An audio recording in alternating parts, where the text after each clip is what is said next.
Hello everyone, I am Prem Kumar, I am the host for today's event. So welcome you all and we will start the session with Professor Kasturi Saha. She is here. So Professor Kasturi Saha is from the Department of Electrical Engineering at IIT Bombay and the Project Director and Professor in charge of QMed Tech Foundation. THub on Quantum Sensing, Imaging and Metrological under the National Quantum Mission. She is also a core member of Center of Excellence in Quantum Information, Computing Science and Technology at IIT Bombay.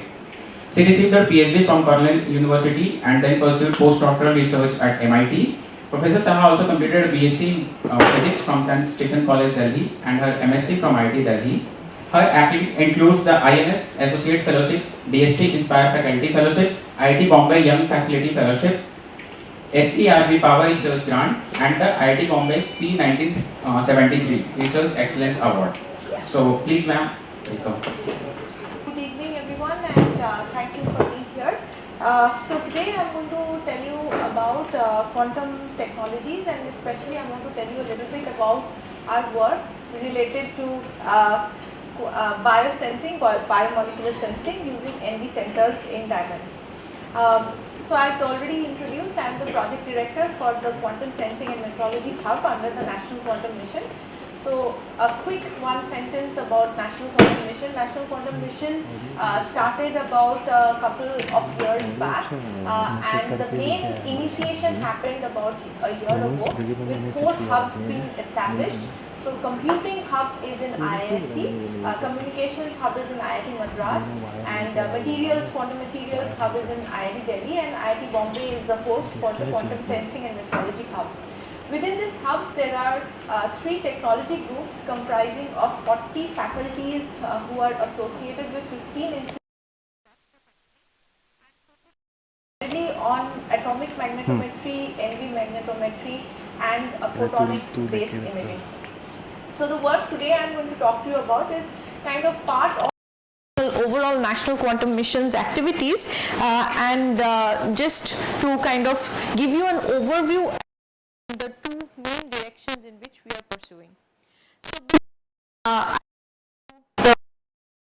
sort of the crux of what we are doing, I just want to point out that quantum technologies actually has been there already and in use for civilian applications.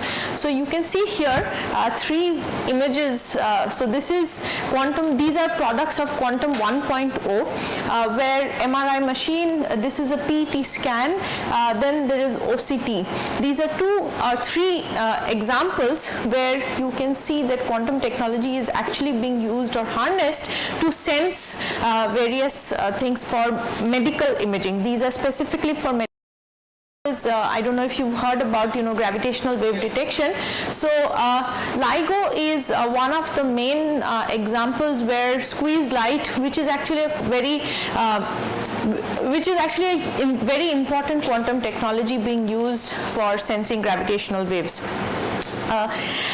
I say this as products of quantum 1.0 because in all of these examples what we see is the use of superposition or basic quantum objects, right? When we talk the use of qubits as a sensing platform and using the different properties of qubits like coherence and entanglement to really enhance the sensitivity and improve the sensing and spatial resolution, etc. So moving on, let's start from a little bit more classical sort of example. We are all very familiar with this object here, which is essentially a temperature thermometer and useful device. What is today our life is very much dependent on all types of different kinds of sensors. So essentially one can say that sensors are our electronic eyes. So if you want to think of the electric vehicle or self-driven vehicle, how can it self-drive? It essentially depends on many different types of sensors that can acceleration, position, time, etc. And then use all of that information with very high-end computing power to make a self-driven car, for instance. And also have some devices like this one. This one is the classic compass needle, which basically senses the magnetic north of the earth. Now moving ahead from here, sensing magnetic field is one, like it's a huge field in itself, and magnetic field, if you look at the numbers, can go all the way from several Teslas to several attoteslas, or like 10 to the power of minus 18 Tesla. Okay, so it's a huge range. So not every sensor can really fit that bill, and neither can it, does it have this huge range of wide range, right? So you have different types of sensors that can sense magnetic field at high magnetic field and also at low magnetic field, right? So we are looking at really essentially my own work is tailored towards building different kind of magnetic field sensors for different types of applications, and not every sensor will fit every application bill, because we are already talking about a very wide range. Along with the range, platform or one form factor can fit the bill. Okay, so as I was telling you, let's look at the scale here. We can go at Earth field is at micro Tesla, okay, 0.5 Gauss or 50 micro Tesla is somewhere here. And then if you look at all the relevant magnetic fields that you are seeing around you, this is in the range of nano Tesla, pico Tesla, femto Tesla and atto Tesla. So if you look at the electrical kind of components, so power lines, automobiles, chips, transistors, etc., they go from again nano Tesla to femto Tesla range. Now if you look at the biological side of things, you'll see that our brain signals are in the range of picotesla. So meaning when two neurons are talking to each other through these electrical pulses, the corresponding magnetic field is somewhere 12 Tesla, okay, and that's almost 6 orders of magnitude lower than the Earth's magnetic field. So you can imagine how tiny the fields are. Human heart actually has the electrical signal. Magnetocardiencephalography is the standard technique and of sensing the heartbeats or pulses. One can even think of the magnetic analogs of that, and these that signal is in somewhere in the range of hundreds of picotesla. So if you now look at the different direction in which people are trying to make devices, we already know that MRI machines are kind of scary because of the very large magnets, right? So what people are trying to do now is move towards slight bits which will still have the same kind of spatial resolution, or maybe even better spatial resolution, for going beyond the tissue level into the cellular level of imaging. So here you can see in the middle picture, this is actually a bunch of magnetometers that are being tested, and these are in fact atomic magnetometers which are getting tested on a mask, which is connected to a mask, and then looking at different areas of the brain. So what they are doing here is doing functional MRI, which is essentially they stimulate different parts of the brain and correlate the signal that you see from different parts of the brain or activities of different parts of the brain. But what they don't have here is still the spatial resolution, meaning they don't know which neurons are actually talking to each other when you give a certain signal. So here is a version that was developed by NIST. This is NIST in USA, so this is the National Institute of Standards in US, where they are trying to make these extremely miniaturized atomic magnetometers and ND magnetometers, in fact, so that one can really again put it like a small helmet with many different magnetometers and be able to really look through the skull and understand how neurons work in synchronization. So we are in fact working towards some of these kind of magnetometers, where we want to build magnetometers that don't depend on atomic vapor but on NV centers in diamond, or these are defects in diamond. We are working on some of these applications. Today I am not going to really talk about this specific kind of application, but another different application which is for biomolecular sensing. And I want to start with this picture here. Brain cancer or glioblastoma metaform is one of the most deadly kind of cancers, and this cancer, once detected, it's already in very bad stage by the time it gets detected, and it's pretty much you're almost close to near death by the time this kind of detection happens. So there's a lot of research that is going on for early detection of brain cancer. So some of the problems that are or the standard way of diagnosis is, we kind of have these biopsy kind of techniques where you kind of take one slice of the tissue and then look into the tissue, right? And then one can do therapies like radiation therapy or chemotherapy, which could be drug based, or radiation, which is could be machine based.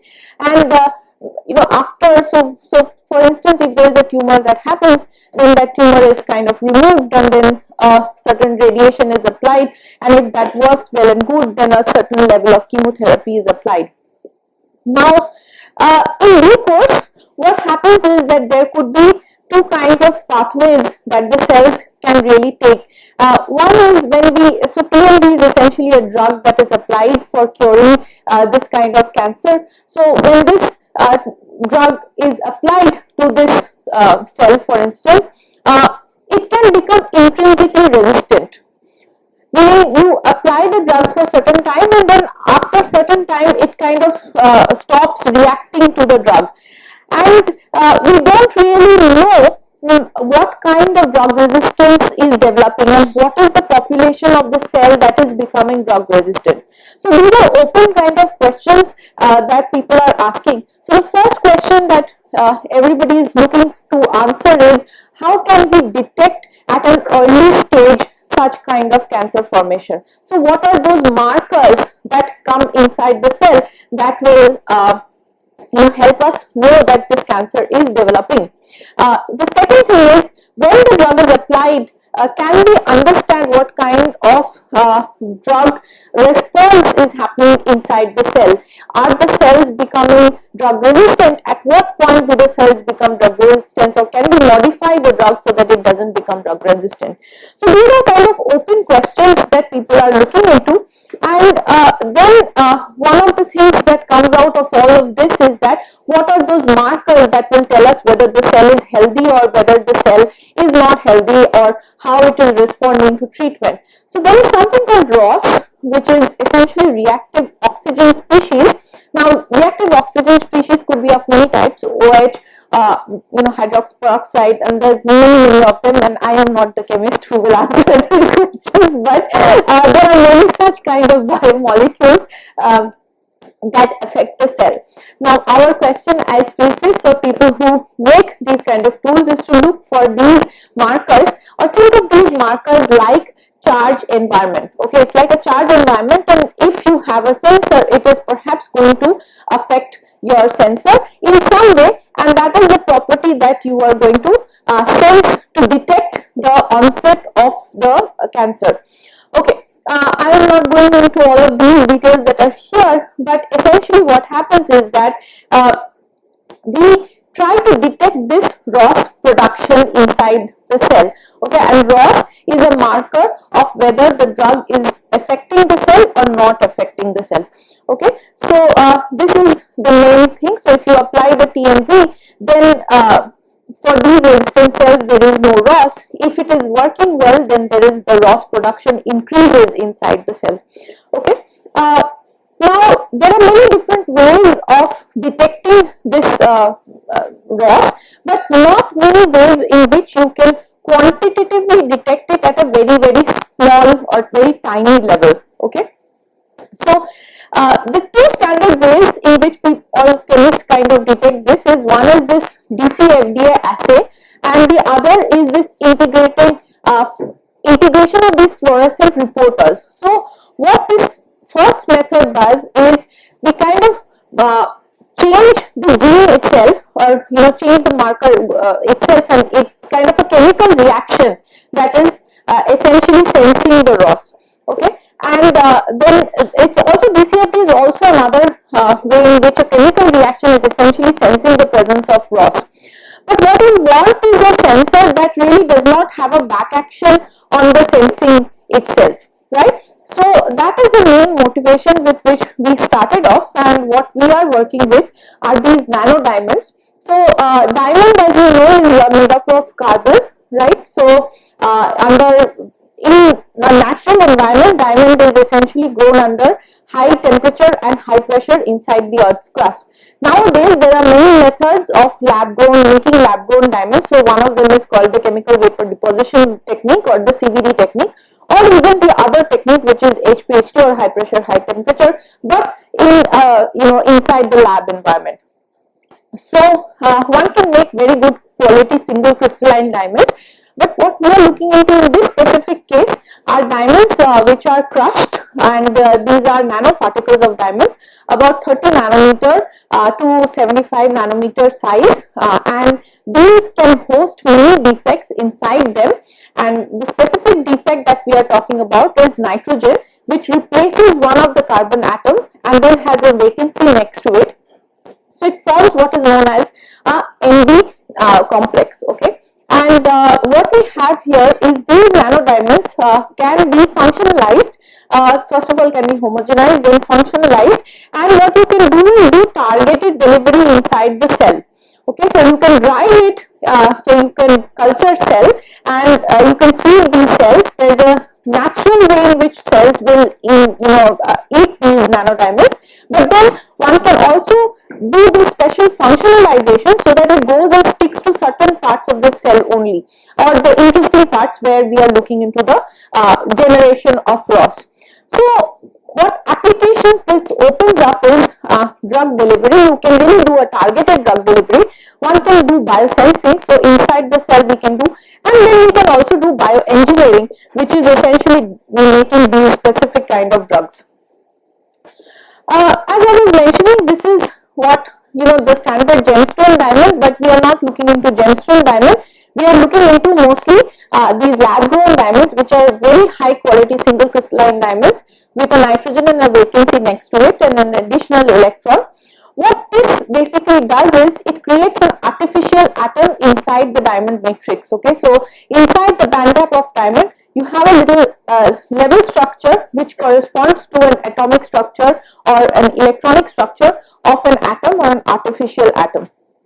And what we can do is we can shine green laser on top of it and collect the fluorescence, which is in the red fluorescent region and red visible red, and we collect this fluorescent is inherently dependent on the spin dynamics of the NVs itself. And so what we can do is just collect the fluorescence, and from the fluorescence we can map out what the charged environment is.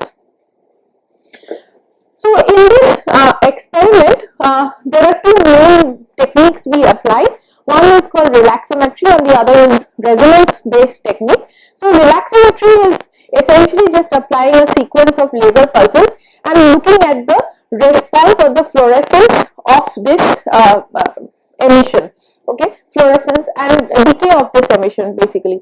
And in the presence of all different kind of charge environments, you have different signatures of how the fluorescence will decay as you send in a sequence of pulses. The next is, if you want to really use it as a coherent quantum technology, we apply a certain sequence of pulses or microwaves and then do control of the spins themselves, and then we detect what is known as optically detected magnetic resonance, and this magnetic resonance is sensitive to the magnetic field environment around it, electric field temperature and strain, and based on this one can really find out in specific locations inside the cell what kind of different changes are happening.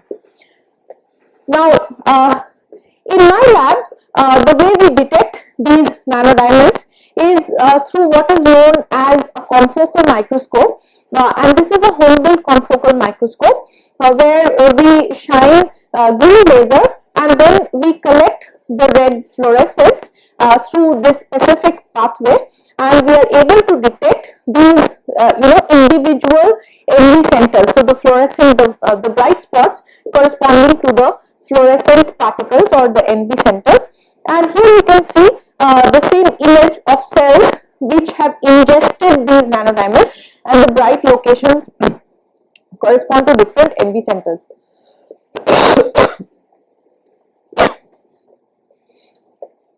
So what this ROS will basically do is, as the ROS increases, the decay time will kind of decrease.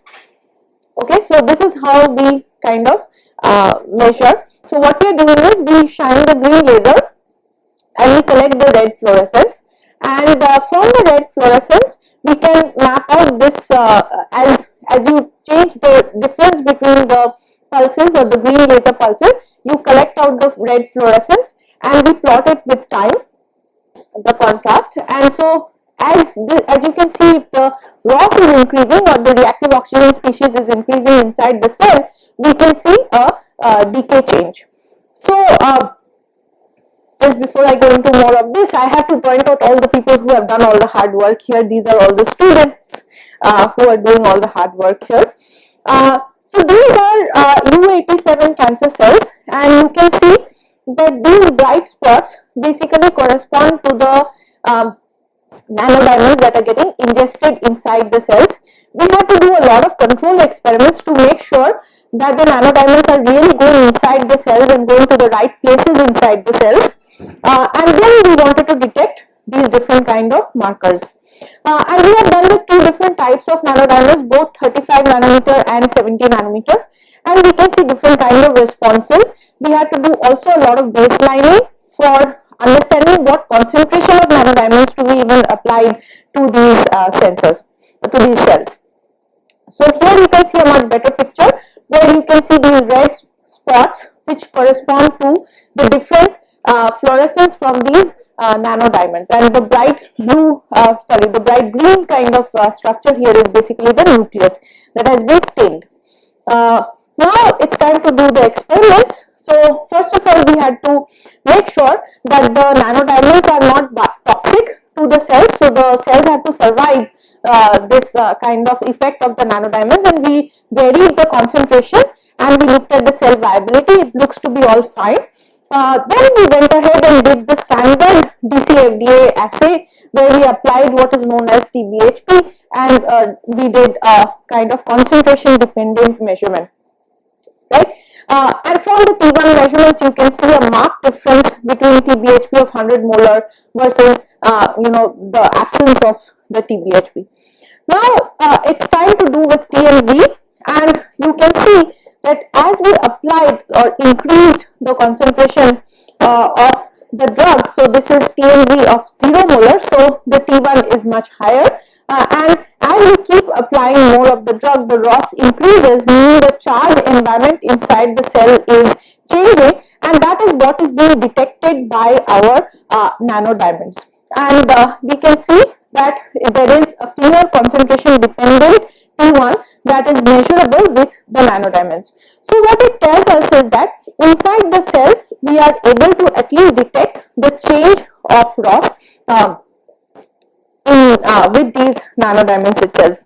So we have done many thousands of measurements just to ensure that we are able to kind of do reproducibly measure these results, and you can see here that with very clear there is a clear trend in the T1 measurements.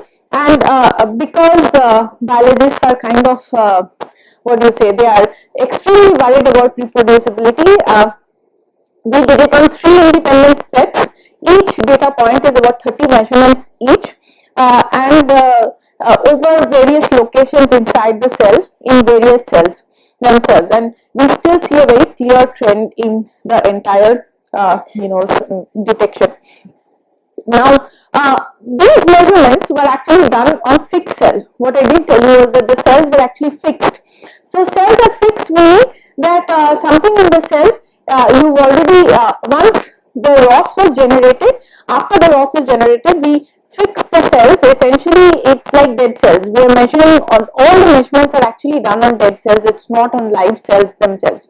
So then what are we really measuring with the nanodiamond? Is it something that is happening instantaneously, because loss is supposed to be an instantaneous effect? So what is it that we are really trying to measure? It turns out that the loss that is getting generated affects the cells and leaves a permanent mark in the cells, and that is what we are measuring in fact. And in fact, this kind of tells us that in biopsies also we will be able to detect these kind of changes or imprints of things that have been left inside the cells, and we will be able to measure with our nanodiamonds. So this is one example. In the next maybe couple of minutes, is it okay? Yeah, a couple of minutes. So I will just quickly tell you about one of the other things that we are trying to do. Like I already mentioned, this is the history of medical imaging in a picture, right? You can see X-ray, and then you have MRI, and then functional MRI. What people are doing is imaging tissues without the resolution of having imaging cells. This is a C. elegans worm with a single neuron in it, and we can see that this is a diamond measuring the axonal potential of this of the neuronal activity. Now, C. elegans is a very dumb worm, has only one neuron, but what we are trying to do is image in mammalian neurons, meaning our brain has many neurons themselves, so it's a cluster of neurons that we have to image. So I'm going to just really skip through all the things that we sort of do. So what we are trying to really image are these cultures. So it's a volume of neurons that we are trying to image with the NV centers in diamond, and we are trying to do many kind of reconstruction protocols with NV centers as a magnetic field sensor, and then from there reconstruct like the 3D image of the brain. So there are two such applications. One is the chip application, which is if you have a semiconductor chip or your phones, all of them have circuits and they all have currents flowing through them, and if somebody plants a Trojan inside your chip, then there is no way to detect it post fabrication. What we are trying to sense is if we have the golden circuit, can we compare with the golden circuit and find out the Trojans in them. So this is the kind of stuff that we are working in our lab, mostly working on building different type of magnetometers with applications into both biology as well as into semiconductor chips. Yeah, thank you very much. I can take some questions. Thank you so much, ma'am, for the valuable session. And I would like to request Professor Anamita ma'am and Nisha ma'am to please give a small moment to the ma'am. Thanks. Thank you. No problem. Thank you. Right? Or we are injecting it inside the patient's body. We haven't yet injected inside the patient's body, but it is biocompatible. It can be injected, is what the literature already says. Many people have been working with nanodiamonds for quite some time. Literature says that it is possible to detect it send it inside the body. We are currently working with cell cultures with some specific motivations in mind, but it is not restricted to one type of cell culture. It can be applied to many different types of. But if we nanodiamond, so what will be the vector or what will be the vehicle to inject it inside the cell? So here this is like a natural, I don't recollect that exact bio term, which is eating what the cells really ingest. So it is like, when you do MRI, there is a contrast agent that is given in a liquid form. It would be in the similar kind of form. Yeah. So why I was asking about this, because recently on NPTEL I completed a course about micro robotics. So can we use micro robots to just Yes, there are a few groups that are actually working on making combining nanodiamonds with micro robots so that one can send it into specific directions. What we are looking is not into these micro robotic structures, but mostly into cell cultures where one can just culture the cell with the nanodiamonds themselves and the cells naturally consume.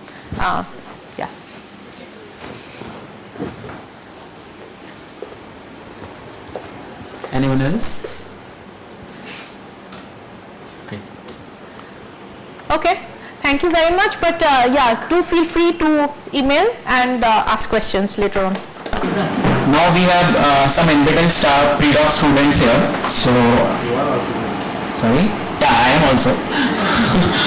But I would like to call Anirudh here to share some feedback so that you can also get some insights from him. How is your experience? So he's doing pre-doc here at IIT Bombay.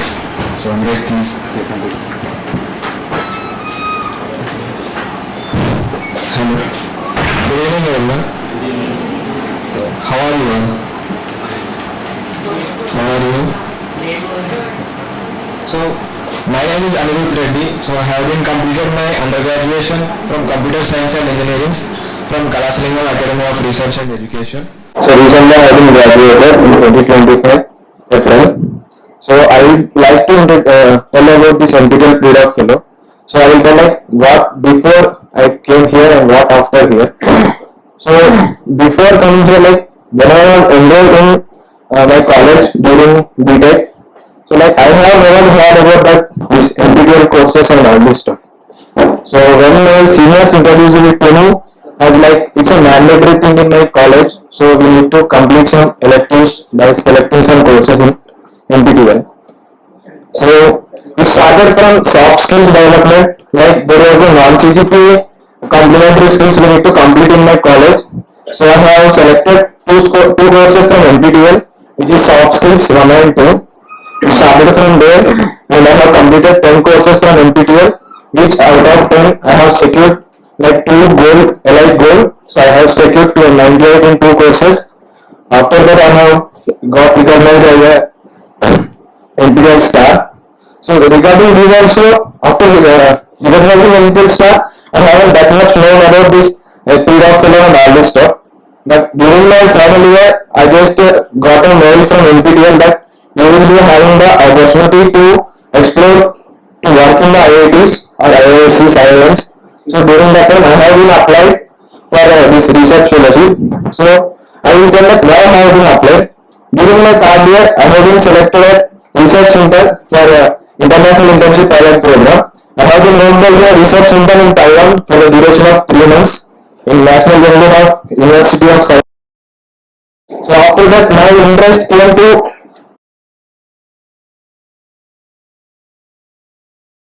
after I received this mail, so I got this like okay, let's give a try to get into IITs because everyone will be having the dream of getting into IITs after the 12th itself. But during that time, I haven't made to that like I have got the IIT seat, so I thought of let's give a try. So after I have applied to this NPTEL pre-doc fellowship, so I got selected and then I received a mail after a month like I have been selected as a pre-doc fellow in IIT Bombay, which was the like top institute in India. So it was a happy moment for me. So what after this? After coming to IIT Bombay, like I have been my designation as a project associate. So currently we are working. I have been working on project associate. We are working on a project called REL estimation. Like everyone heard about that bearings, right? Like we use it to work in the like manufacturing industries and nuclear plants, rolling bearings, all this stuff. So currently we are working on prediction of the remaining useful life. So what this remaining useful life means? So basically the bearing which we will be installing in the motors or any vehicles for the working. So we will be predicting the like how many hours it is going to work or how many days it is going to work, when it will be getting damaged, and so we will be predicting that like to reduce the downtime and the maintenance cost to predict the main life. So if we able to find out that, so it's very easy to predict the life of the bearing and then we can easily replace whenever the bearing came to the degradation stage. This is my private work. Apart from private, there are many opportunities to explore in the IIT. So like sports is very good. Like I used to play badminton, so we can explore there. Apart from sports, there are many events like tech fest, cultural fest. I think we all used to know about that. So this was the about me. So what I will suggest to you like try to get into some integral good courses, try to enroll and try to be like secure some good marks. Like don't take it as a lie. Like in initial stage, I was telling like when I have enrolled in initial stage, we are not that much aware that courses what we are doing actually in my college. So like initial stage, my score was like I say to 60 out of 100. Then I thought like why I got like this? So why don't we give a good try and why don't we do hard work? So later I have put some efforts. Then I got out of 100 I secured 98 in two courses. Then I got gold. So I have got some recognition from NPTL. So this was about totally me. Thank you everyone. Any questions?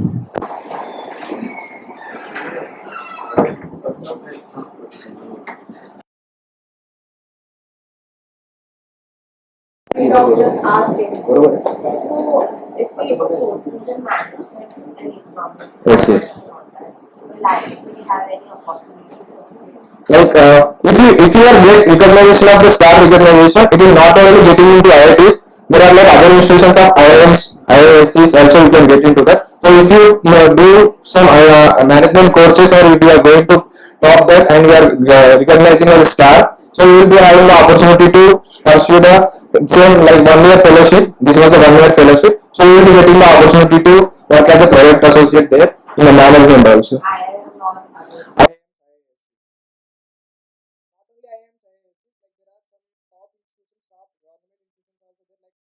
University and like some other universities also there in this program. And will we get the mail from NPT or we can just apply from us? No, like what I am saying is like you will be getting the star recognition. So whenever you get the star recognition, you will be getting some mail. So during your actually this will start in some March the applications will be starting. So at the end of the April the results will be declared.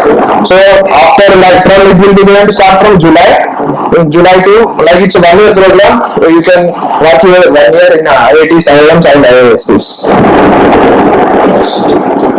Any other questions? It's the criteria of selection and this period of selection. Yeah. So the criteria is whatever the courses you are pursuing, if you are securing some good marks, you will be getting the recognition as an NPTEL star. So if you get that recognition as an NPTEL star itself, that's enough to get the opportunity to apply. So you will be getting that. Yes, I am eligible for period of fellowship this time. Okay. But now Like the selection process will be in two criteria. Basically, it will happen like the projects you will be having the opportunity of applying for the 5 projects. So if you are applying for your domain, the two criteria will be there. Like one criteria is the mentor which you are applying, you directly will select by seeing your CV. Or the second criteria will be like there will be interview. They will be interviewing you in the call or in the Google Meet. So based upon that, you will be getting here. So like it will take 1 month to get the results. After that, we will be having the 2 months period. Before after 2 months from July it will be start. Yeah, sure.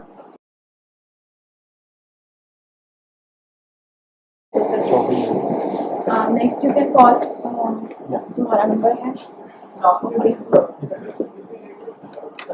after that no Yeah, you will get the certificate after completion of 1 year. one name because they are not collecting the hoodies just call them For the collecting hoodies. Yeah, like the main aim is like you will be if you 1 year work is very perfect and good. If your profile like professor likes your work and all the stuff, so maybe you will get directly get into PhD option also there. And apart from this, if you are trying, if you give the way and you will get qualified in that, so with the professor support, you can pursue MTech here. Yeah, qualifying the grade is mandatory. Thank you for your feedback.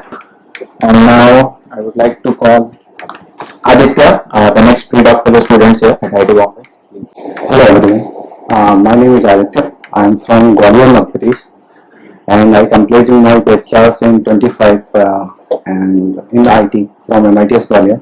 After that, I am here. So I am his research mate. Actually, we are working on the same project, and I think he cleared your all the doubt. If you have any other doubt, then you can ask me. And if I tell about my work experience. I think IIT Bombay is a very good, like it's give a very dynamic things, like you can talk, you can know about the Indian people, like there are many types of people, and pre-op is a very new thing.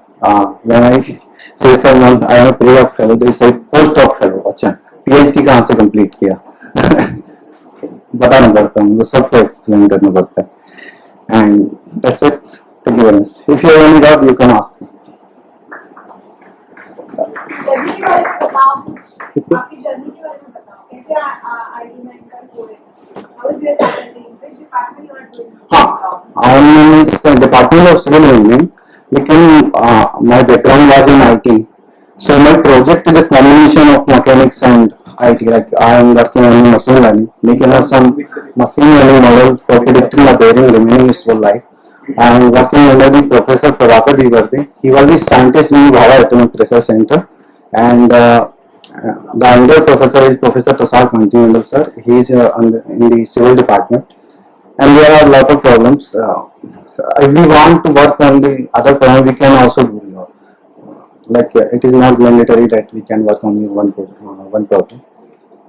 And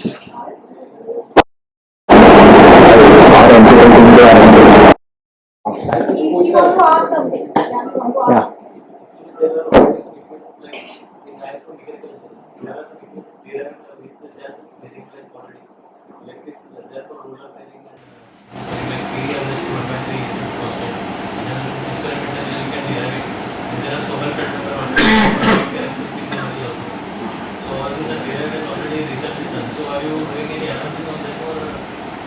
We are trying to advance it. Like,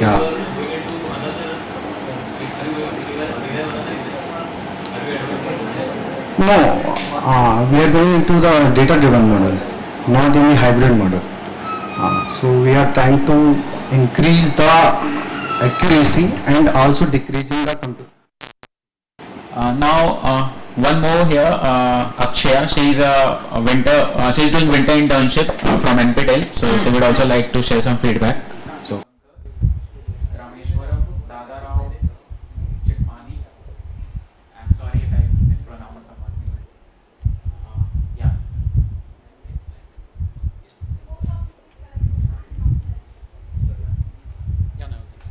Hi, I am Akshaya. I am coming from Tirunelveli, Tamil Nadu. I am pursuing my bachelor's in geoinformatics in our college.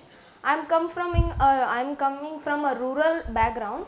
So this I wanted to learn because our college is not much of facilities. It doesn't have proper labs or softwares.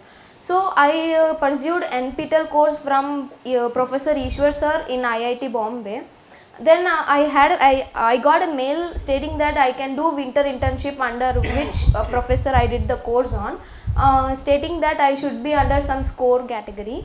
So I was like, I was not, I did not believe that I would get selected, but I filled the form and I was glad that I got selected. I'm now currently into 20 or 30 days I am staying here. I also got accommodation inside itself. So coming from rural background, opportunities like this is like very much like God given, I would say. I was able to explore labs with like latest technology which I could work on and get guidance from experts here, which I don't have in my college. So it is very useful for me and I would love to utilize the next 2 months in very well. And stipend also they are giving like 15,000 per month, which is very useful for me, the expenditure here. So I would really like I won't if you are interested you can apply for that also. Very thank you. Hi everyone, myself Harish Prabhu and I am from Anna University Regional Campus Tirunelveli, Tamil Nadu. So I am pursuing my final year in BE Geoinformatics.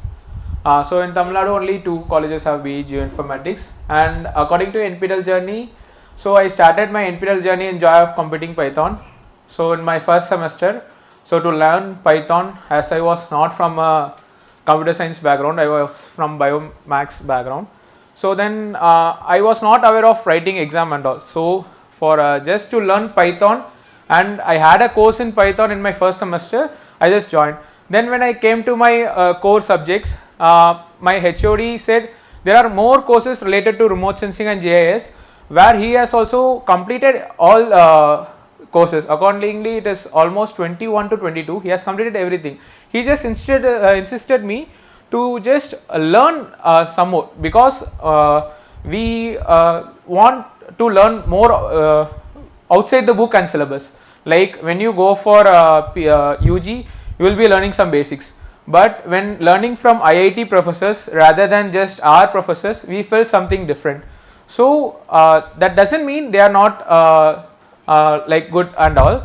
So we will have some different exposures, like they will be very good in R&D and all. So we don't have R&D in our colleges.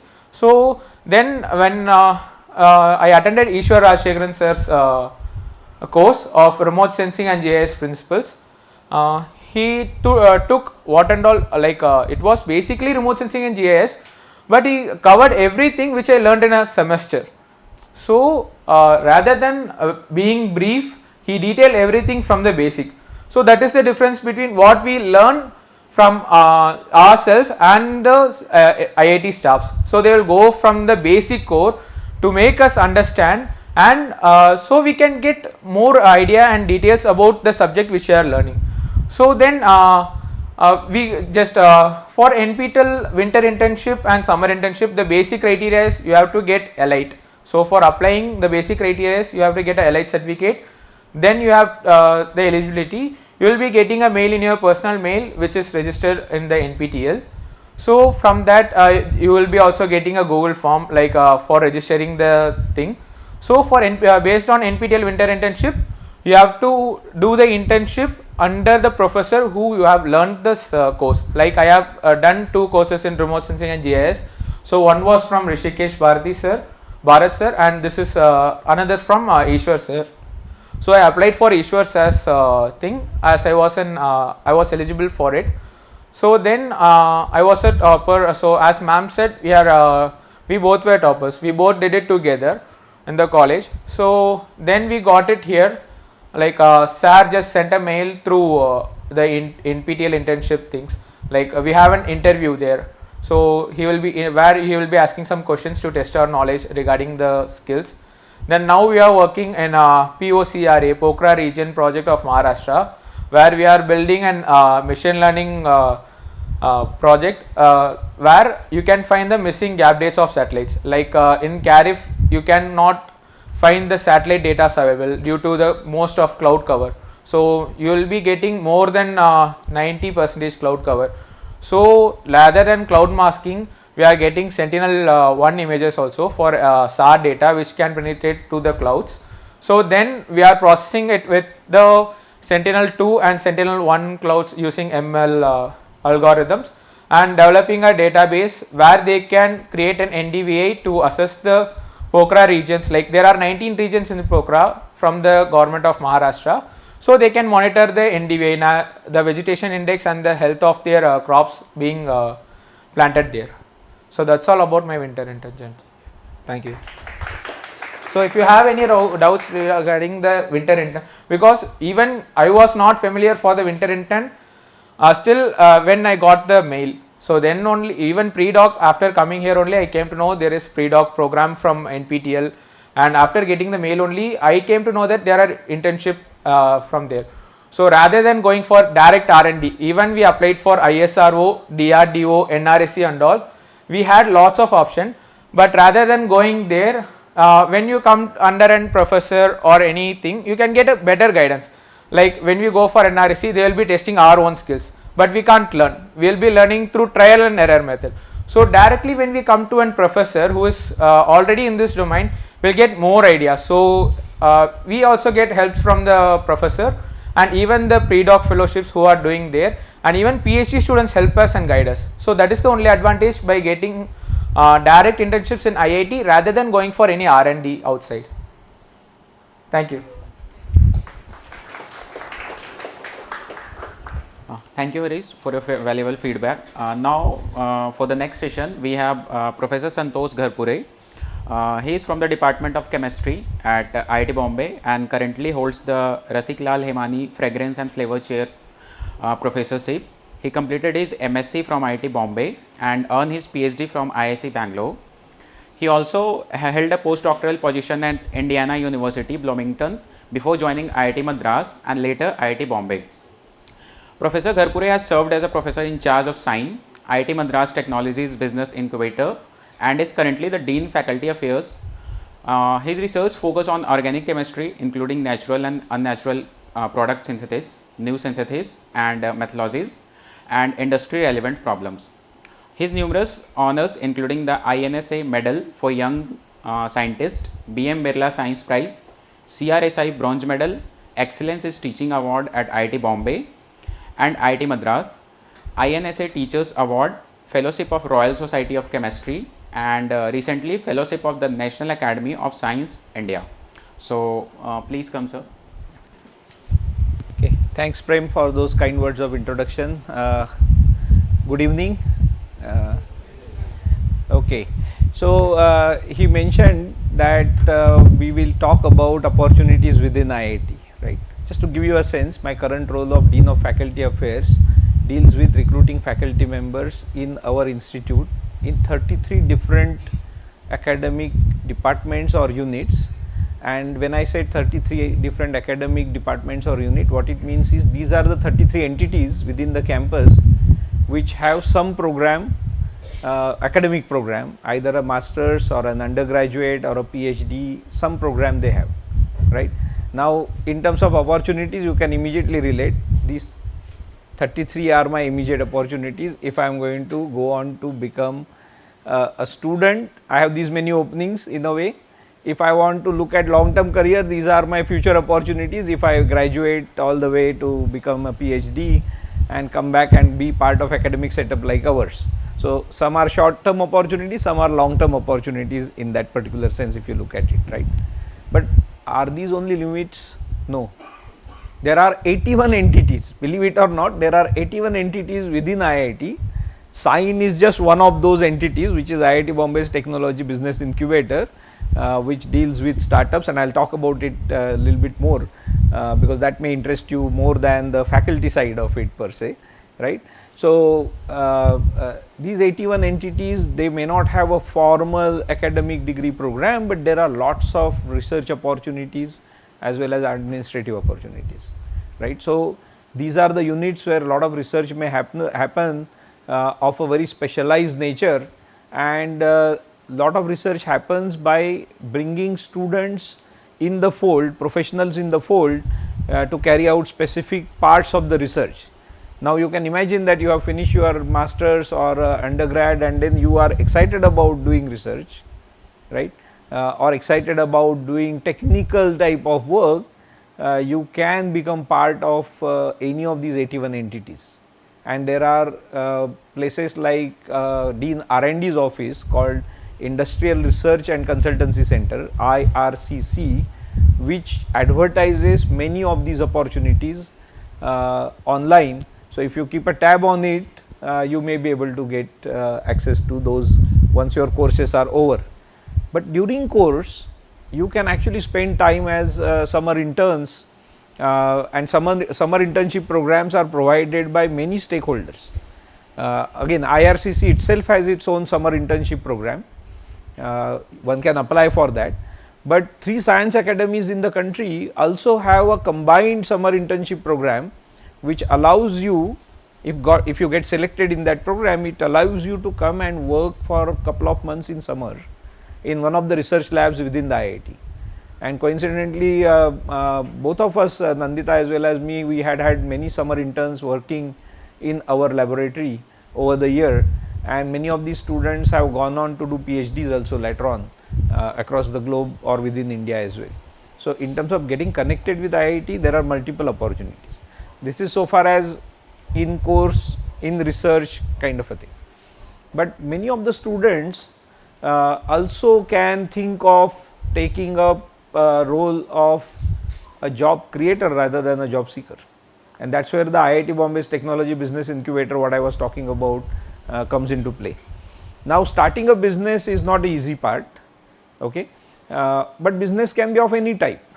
You open a tea shop, that is a business, right. You buy something and sell something, do some sort of a trading, that is also a business. But the technology business incubator, essentially what it means is that you are doing some sort of a idea which is technology driven, and you want to convert that technology driven idea into a business opportunity. And I will give you an example of that in just a bit. Whatever support you may need, whether you need support on the technical side of it, you need support on the funding point of view, you need support on how do I go about creating business models, so mentoring support type of it, all that kind of a support and related allied support can be available through technology business incubator. Now, just to give you a case in point, right, I should ask the question like this: how many of you have not seen 3 Idiots? Everybody has seen 3 Idiots, right? And everybody probably will remember the drone scene in 3 Idiots, right? That drone was made by students from this IIT. 3 students who were tinkering in the lab, so to speak, working on some ideas in their spare time while they were doing courses. They came up with this idea that we want to make a drone. Now, if you notice that drone, it is a unmanned flying object, so to speak, right? But what is special about that is it takes off like a helicopter, right? It's not like an aeroplane where you need a runway. It takes off like a helicopter but flies like a plane.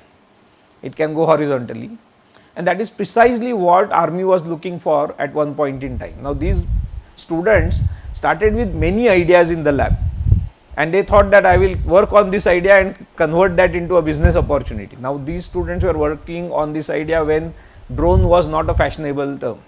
I am talking about when was 3 Idiots, so almost like 15 years back, around 15 years back. So, around that time these kids were working on it when drone was not a fashionable word. Most of the people didn't even know what drone means probably, okay, and that is the time they were working on it. But then, as luck would have it, this was one of the second or third idea that they were working on. The first idea, again, just to give you a sense of how ideas evolve and become business opportunity. They were working on something they were calling it tuk-tuking.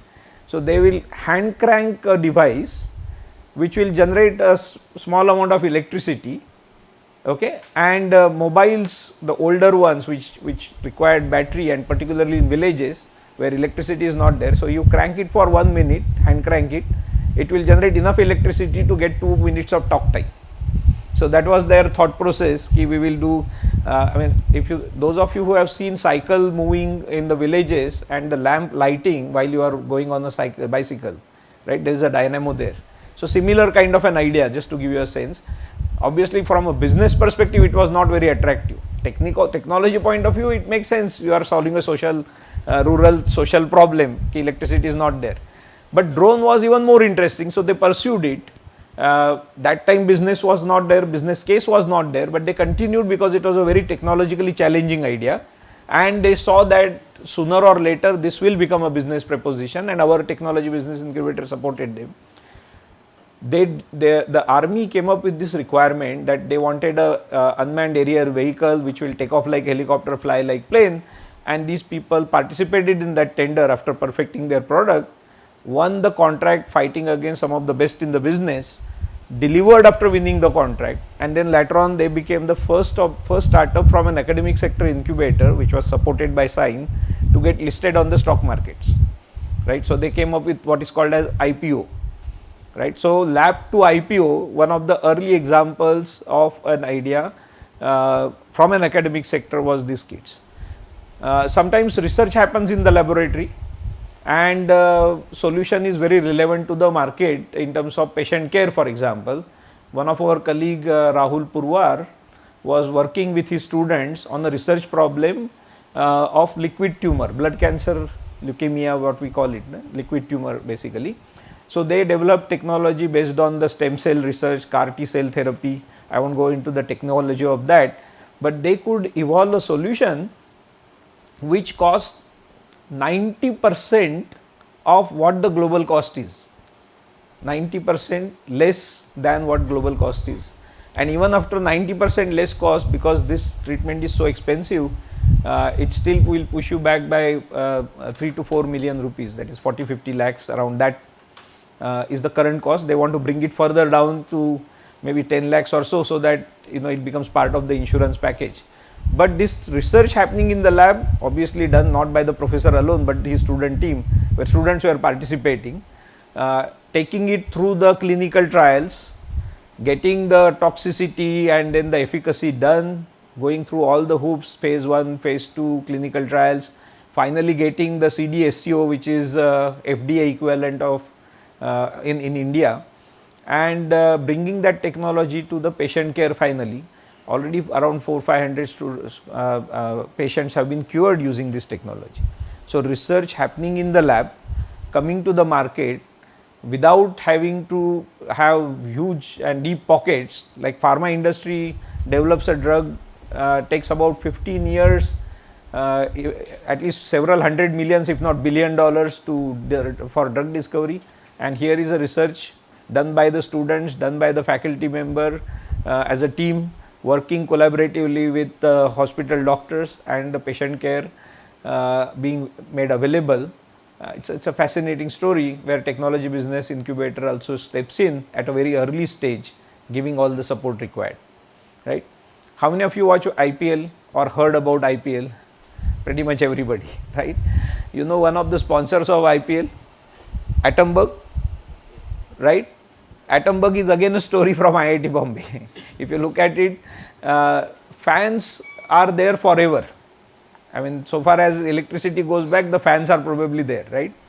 But the fan industry did not see any technological revolution for several decades. The Atomberg team, which when they were students here, saw this as an opportunity that if you are able to make small change wherein you use BLDC motor rather than the standard fans that we are using, right, it will lead to 60% energy saving, right? So actual meter bill will come only 40% of your regular fan bill. Now obviously in household it doesn't make a change, but in warehouses where thousands of fans are used, industry can see that there is straight away 60% reduction in the electricity bill. Now you are talking something, right? A small technological change making a big business impact. And obviously this particular idea clicked, it was a no-brainer, and what you see is idea coming out of students' idea, and they are no faculty also, only students working, tinkering in the lab and coming up with this idea results in a business which is copied by the established player. Now if you see that every other fan ad will be talking about using BLDC technology, right? So creating market revolution in some way in an industry which is there forever as far as our memory goes back, but bringing the game hold completely. And this was done by young students when they were pursuing their studies. So that is something which is indeed possible. Now you will say that I am giving examples of IIT folks, faculty members, students, working teams, so on. But there are many startups which are coming out of IIT also, right? And those are getting support in the business incubator. So if you have a good idea, and you want to work on that particular idea, what do? Ask for help. Where do you ask for help? You go to the science website and find out what programs are running there. There are programs which will support at a very early stage when you are working on an idea. Suppose your course is over, but you had some great idea and you want to try it out for some time. You participate in these competitions, get your idea validated through presentations, pitch as they call it, and if you are successful, you will get support to crystallize that idea. So this is called entrepreneur in residence. Basically it will give you enough fellowship or stipend to keep you going so that you can completely devote your time for pursuing the idea. Suppose you have built that particular idea into a level where now you want to make a working prototype, right? Now obviously you need money for building prototype. There are grants which will give you prototyping support, and you pitch that to the incubator team and you may be able to get funding there. Imagine that you have perfected that prototype as well and now you want to scale that. There is a seed support available of even higher quantum, and then you will be able to get this product scaled up to a certain level where business can actually take off. All this support is available, not just financial support, but access to the facility. Just to give you a sense, those of you who are working in research, IIT Bombay has invested in last 3-4 years itself about 6 to 700 crore worth of investment on the high end equipment. Now this becomes accessible if you become part of IIT in some way. You can of course pay and use. If you are in academic setup, you will get access to these by a significantly discounted rates. That's already possible. But suppose you are on the entrepreneurship side, not only you have access to IIT Bombay's research facility, but you also have access to science research facility and their mentorship support as well, their network support as well, right. So one will be able to make use of this provided you are motivated and you have this idea, you have this dream of making change using technology. The only condition is that it's a technology business incubator, so your idea must be strong technically and also should make business sense. So both those preconditions are there. If that criteria is met, you will find that it is possible to get the support there. And support goes all the way up to 1 CR, at the higher end can be also 2 CR. So it is indeed possible if you are able to make a convincing idea, convince the people who are evaluating those ideas. Money is not the problem that one will have to worry about, but you have to have very good, like I said, technology idea and passion to pursue it as a business as well. So that's where I said you can be job seeker, plenty of opportunities, but you can also be job creator and make an impact which is disproportionate than what a job seeker will make, right. So both those possibilities are indeed there in our ecosystem, and like I said, it's not limited only to IIT students. It is open for anybody and everybody who is in our ecosystem at large. So even if you are not part of a IIT, you can still access this so long as that idea is good, right.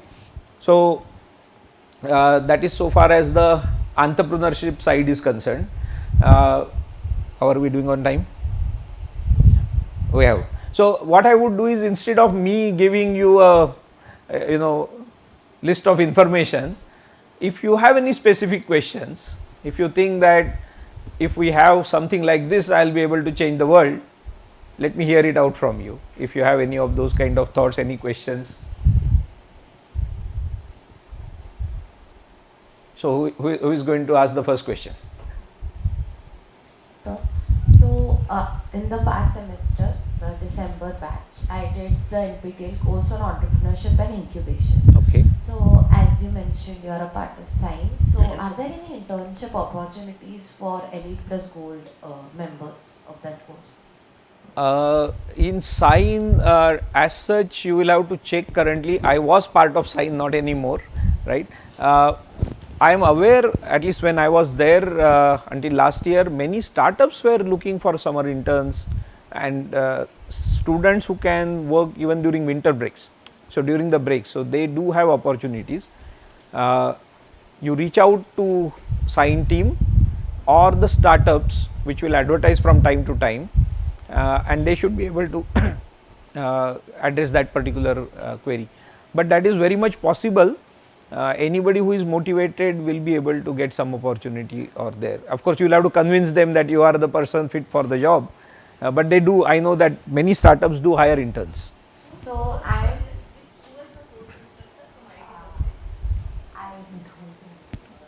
Is it Sankalp Pratap perhaps, or? Sure. Devdeep has. Right. Yeah. So in fact, Desai Sethi School of Entrepreneurship, I mean the faculty member must be related to that. They themselves also may have some summer internships. Because I am in my bachelor's right now, I am doing business management finance. So Okay. I am very curious and I like to explore my options before setting down my path.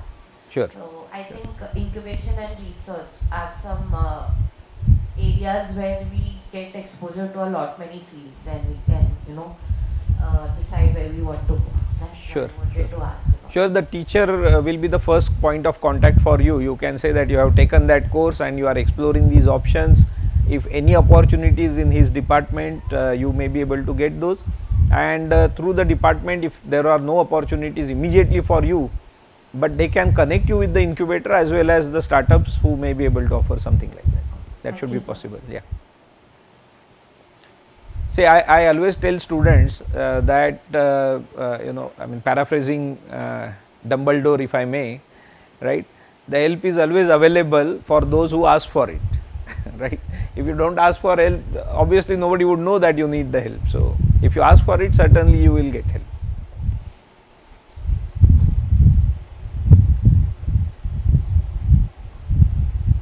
Yeah, hello sir, I'm Bhavik. I'm a student at IIT Surat. So in Surat, there's a culture, like everywhere you go, there's business. Not necessarily technological driven. I see it to the extent where, like, even if I go in Rapido, the Rapido driver is like, I have my own business. Okay. So that was one of the motivations of going to Surat. But I have a few like challenges. I've started with creating few products, only software products, tech tools, when I was in second year, and after working on it for like 6 months alone, I don't have a team or anything. I just shared the idea, and parallelly some other people were working on it as a team, and they had a better product than me, and then I stopped working on mine because I was like, okay, I give up, yours is better. So it happened with me thrice now. And lately I've been trying to get more into hardware because replicating hardware is harder than pure software solution. So what are your thoughts on like positioning on the hardware software front, as well as should I get a team and work on it, or should I work solo? Okay, so I am not a professional in the entrepreneurship space, but based on what you are mentioning, so take my advice based on the experience of working with incubator, not as a person who teaches entrepreneurship.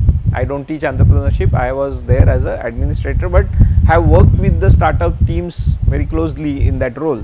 So basis that, putting that disclaimer in place, let me tell you that what you are narrating is something very, very interesting, which I always tell, that if you can think of one good idea, you can think of many, right? So that is one good part, that what you are narrating to me is that you are able to think of 3 different ideas.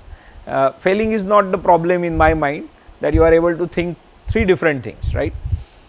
Strategically, from a business point of view, if you want to move with certain speed, which is very essential in business to succeed, which you learn the hard way, well, you can be the lone ranger like what you are trying, but teams will always progress faster. In fact, the probability of raising more resources becomes much easier if you are a team rather than the individual. I am not saying that individuals don't get funded, but a team with complementary skill sets are having higher probability of making successful business, because now the division of labor will happen and you will be able to work with your sharp focus on the domain of your core competence, right? So building team in startup is always better, or I should say more often than not it's better than working alone. So that's a hard way that you have learned that lesson probably. The situations, again, unless you know the details, but sometimes if you can't beat them, join them, right? Become partner in their journey. If those are not working as competitors, but if those are your friends, and then if you can join forces, maybe you will be able to develop a better product, better version of it, rather than simply one team moving ahead than the other. Because seldom it happens that both the diverse set of people will be thinking identical idea, unless they have copied from the same source. It won't happen, right? But otherwise there will be some complementarity, certain portions of it. Joining hands will probably deliver something much faster and better. So one should not be afraid of collaboration, is another thing which what you are telling me, something which we believe always in, and you are simply underlining that particular facets of it. So I would strongly encourage you to work on that. Building a product is fantastic, but it requires certain amount of patience, certain amount of deep involvement, and perhaps more resources is what my intuitive feel is. So one will have to weigh those options basically. But believe me, even products can be copied. So if you are worried about that facet, or you think that is less Likely, no. Yeah, I mean that's always a great place to be in, but arguably more difficult one, right? Because there are more moving parts in it. So this might be a simple question, but how do you create a team? It's like very hard to find people in the very niche that you are working in. Just be open to interact with people, participating in the activities which happen in the entrepreneurship space, right? For example, in IIT Bombay, I know eCell does every year e-summit, right? So there are lots of pitching sessions. So if you participate in these, you may find that people with complementary skill sets will be there. Interact with them, try and find out if your chemistry matches as individuals, entrepreneurs, and in that can, before you realize, you would have formed a team, right? So just be open to the ideas and open to the idea that you can work with other people as well. Being connected with incubators actually helps quite a bit because IIT Bombay's Technology Business Incubator, for example, has programs where a faculty member who is good with tech but may not be necessarily good with the business part, we have some sort of a matchmaking wherein we are trying to do this activity through Project Titanium, that we try to identify an entrepreneur who is having complementary skill set to faculty members which is more technical, so more business side of it. So we are doing the structured kind of programs. If you are able to find a program of that type where you participate, and then that also may help you evolve the team basically. So there are both the approaches. One is accidentally you keep interacting and you follow. One can be structured where you participate in various programs of incubators which allow entrepreneurs to come on the same platform and build teams. Right? Like to be part of the incubator program at IIT Bombay, are there like specific months where you like conduct hackathons or any special events where Sign does not do the hackathon of its own. Typically eCell does it for us, but you can definitely keep a tab on Sign's website and you will be able to see that, right? Yeah. Yeah. So the course I did was by Professor Chakravarti, Professor B.K. Chakravarti. Oh, okay. Also, I am the part of the eCell of my college. I am the secretary this year, and I am the IPR student coordinator for the IIC, the Institution's Innovation Council. Oh, great. So I'd like to go explore internships in that arena. Sure, certainly get in touch with DSSC faculty members and then they should be able to help you. Professor Chakravarti is on long leave now probably, so he may not be available, but he may be able to make the connect with the IIT faculty members who are involved in this space. Otherwise, catch hold of the student volunteers. They may be able to connect you with the eCell team, and once that connect is established, you can through them reach the entire IIT Bombay ecosystem as well. Thanks. Right?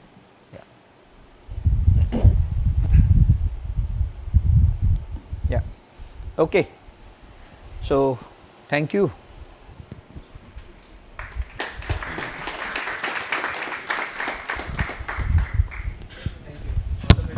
Next, we have Mr. Susmit Bagachi with us.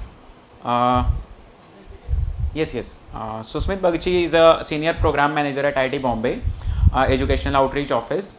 He leads the design and the execution of executive education's professional development programs, online courses, and the global outreach initiative.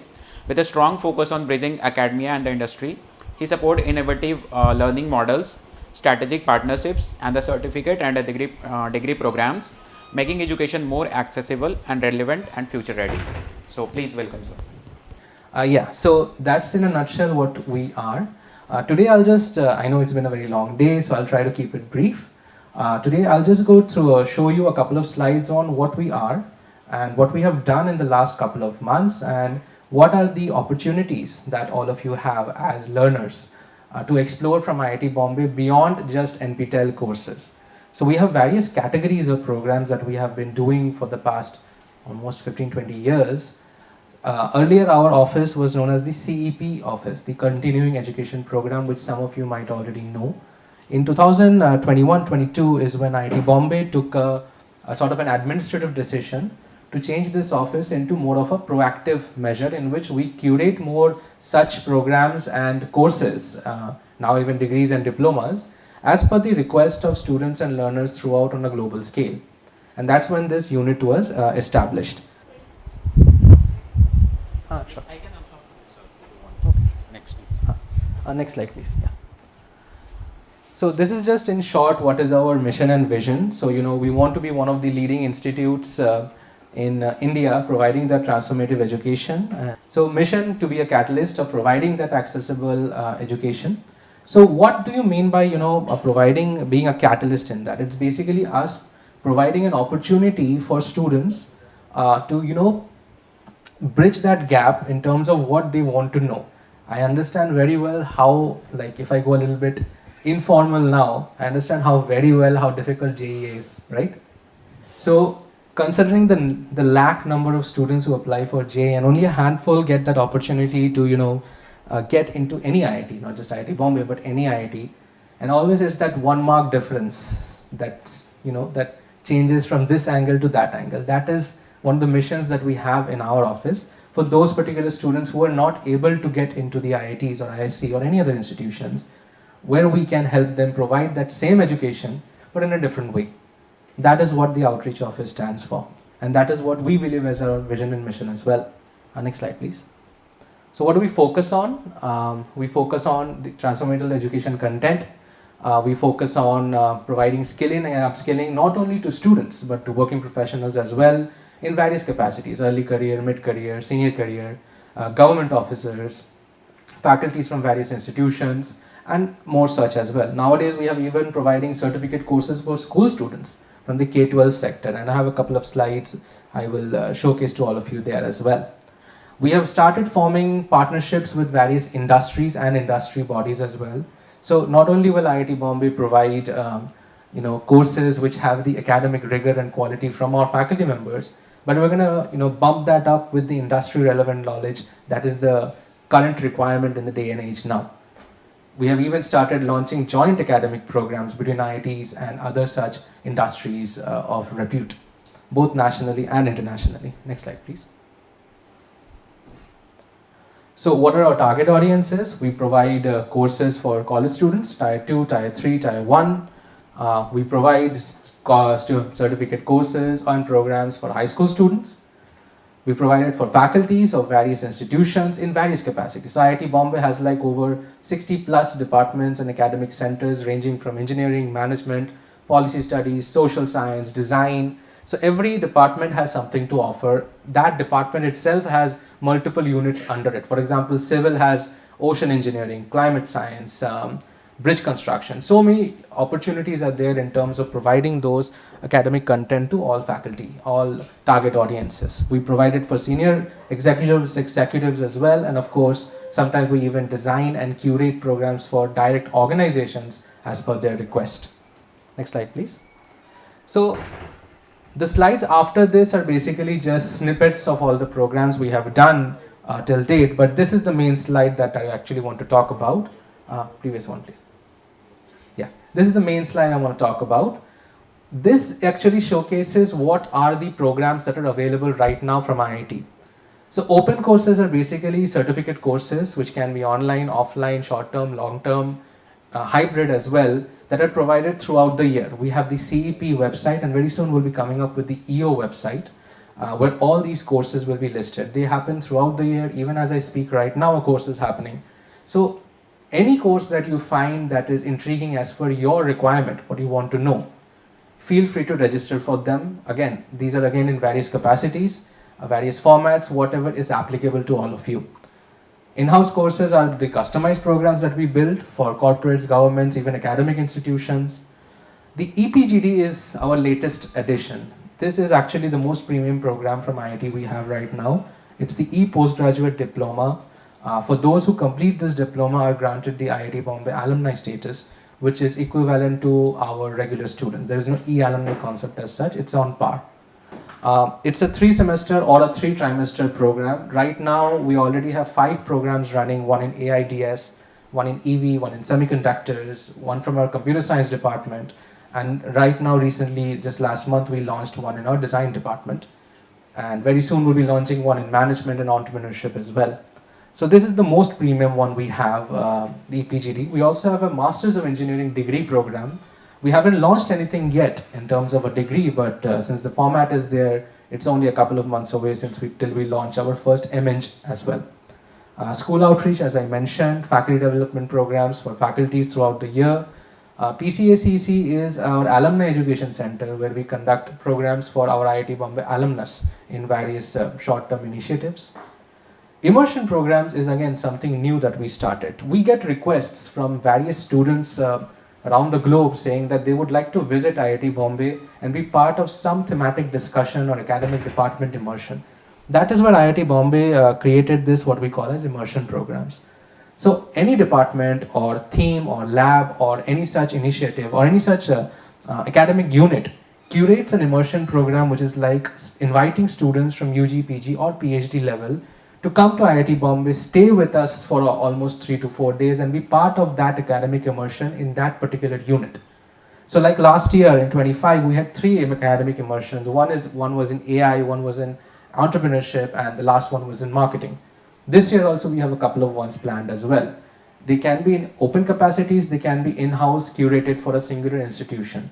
It's up to all of you which one you want to register for.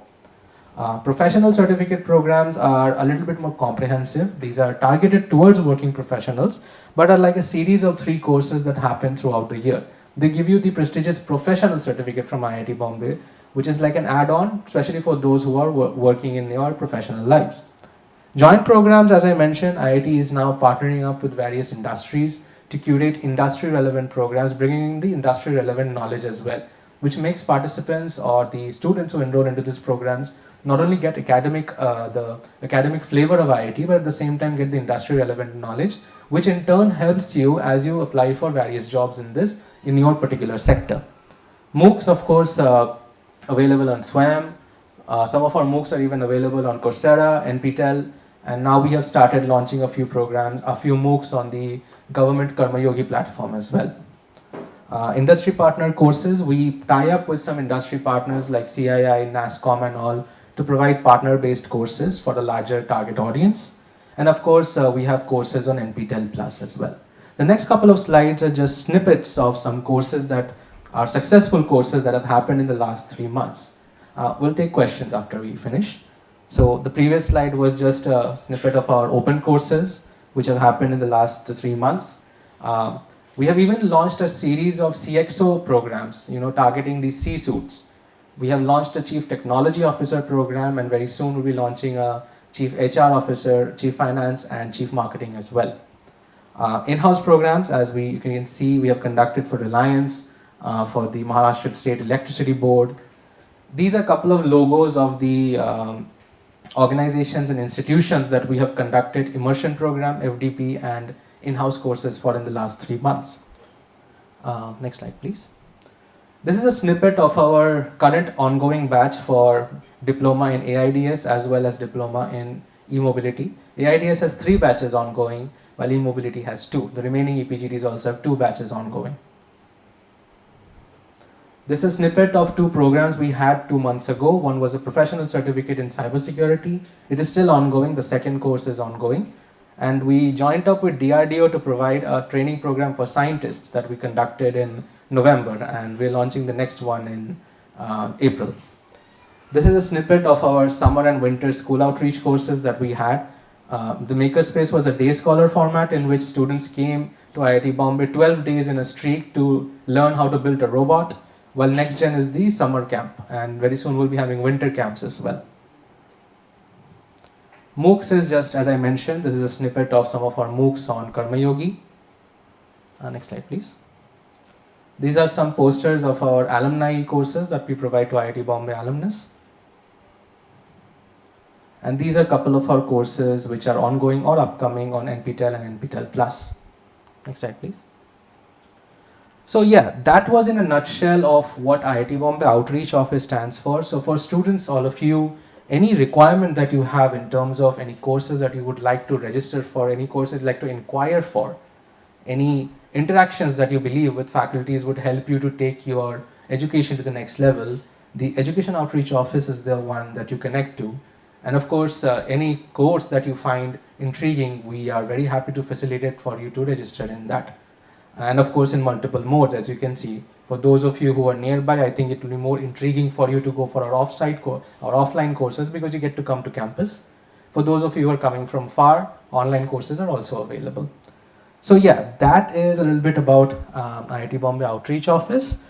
And you can scan this and visit our social media sites. We are very active in terms of promoting every course every month that comes in our way. You can drop us an email as well if you want to know more about the upcoming courses. We have a live calendar on our CEP website that gets updated almost every month. We don't have a defined core number of courses that we launch in a year. Every month new courses are updated. So you have to be, either you have to keep track of our social media sites in IIT Bombay, or you have to keep track of the website to know what is upcoming next. And of course, feel free to drop me an email if there is any specific request of a course on a program that you would be interested to know about. So our office would be the best people to help you in terms of this any academic request that you may have. So yeah, that is about Outreach Office. I'm open to any questions. Okay, so the EPGD stands for E-Postgraduate Diploma.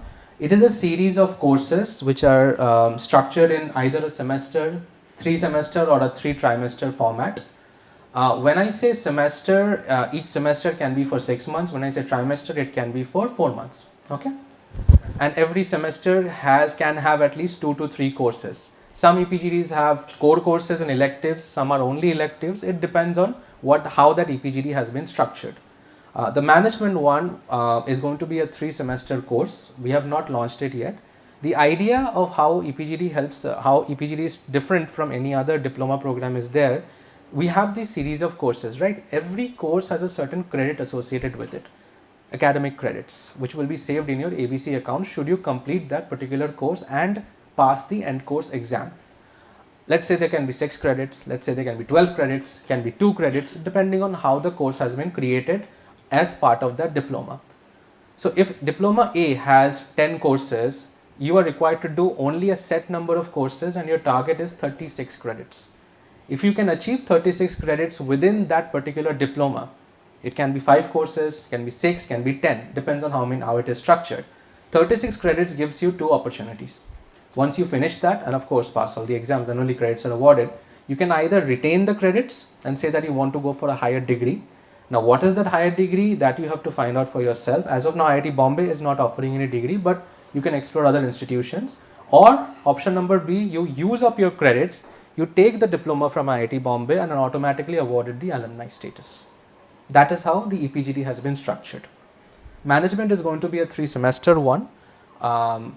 Possibly we are going to launch by March, but as of now I cannot confirm it. It can go up, it can either start in the July semester or it can start in the maybe Jan semester next year. We will see how it goes. Yeah, please.